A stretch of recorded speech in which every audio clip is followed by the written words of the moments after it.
భగవద్గీత మహాభారతం యొక్క సమగ్ర సారాంశం.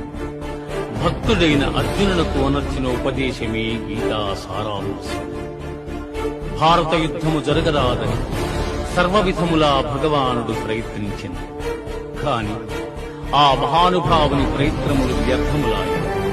అటు పిమ్మట శ్రీకృష్ణుడు పార్థునకు సారథి అయిన రచన యుద్ధరంగమున అర్జునుని కోరిక మేరకు రథమును నిలిపెను. అర్జునుడు ఉభయ సైన్యములలో గల తండ్రులను, గురువులను, మేనమామలను, సోదరులను, మనుమలను, మిత్రులను చూచి హృదయము ద్రవించి స్వజనమును చంపుటకిష్టపడక నాకు విజయము వలదు, రాజ్యసుఖము వలదు అని ధనుర్బాణములను కింద వైచి దుఃఖితుడైన అర్జునుని చూచి శ్రీకృష్ణ పరమాత్మ,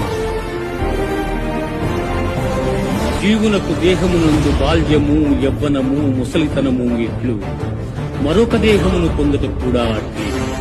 కనుక ఈ విషయమున ధీరులు మోహమును